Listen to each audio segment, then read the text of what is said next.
stand-up comedy, cartoons then versus now, and how they encourage diversity.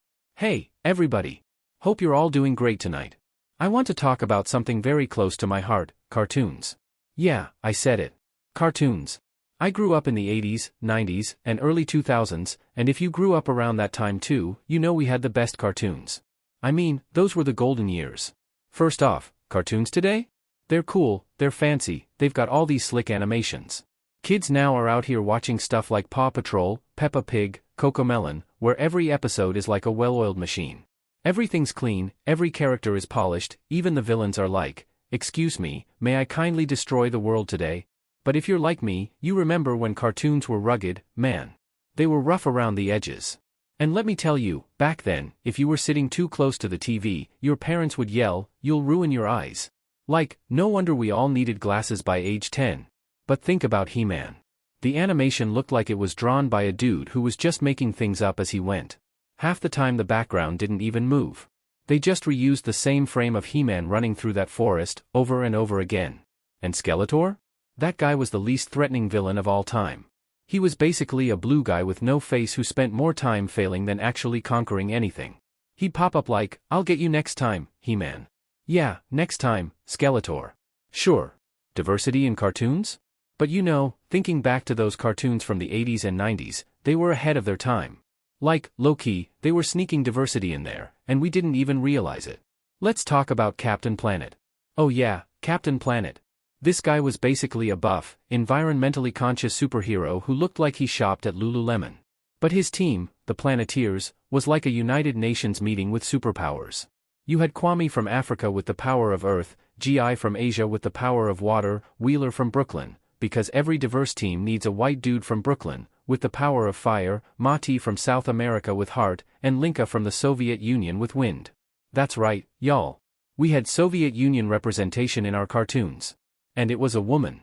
Back then, you were like, wow, they're working together to save the planet, and now I'm like, wait a minute, these cartoons were teaching us global unity and I was too busy screaming, "Go planet," to even notice? The 90s were peak diversity in disguise, and then, the 90s. Oh man, cartoons in the 90s were wild. It was like, every show was like, "Hey kids, you're all weird, and that's cool. We're all weird too." Rugrats, for example, was a show where you had babies talking about their existential crises. These toddlers were out here discussing deep stuff like the meaning of life and how to navigate the complexities of babyhood. And it was so diverse. We had Susie Carmichael, who was basically the smartest character in the whole show, and she was black. Meanwhile, Angelica was the blonde terror we all loved to hate. And you had Tommy Pickles, the bold, bald-headed leader with a diaper full of confidence, and Chucky Finster, the Jewish, anxious kid whose life motto was basically nope.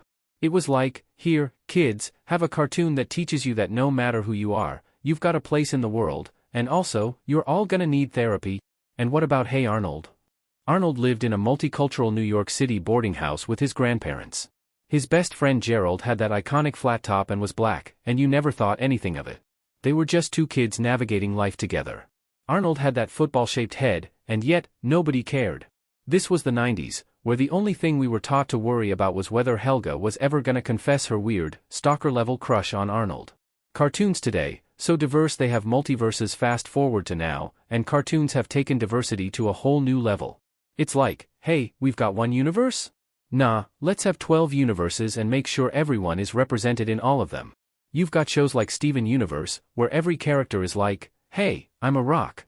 But also, I'm non-binary. And sometimes I'm a space being. And also, I'm in touch with my emotions. Kids today are out here watching these deeply emotional, self-aware characters that are like, hey, you're valid no matter who you are. When I was a kid, my cartoon role models were a talking sponge and a starfish with an IQ of, like, 3. But hey, diversity, right? And let's talk about Spider-Man, Into the Spider-Verse. We now have multiple Spider-Men, and women, from all different dimensions.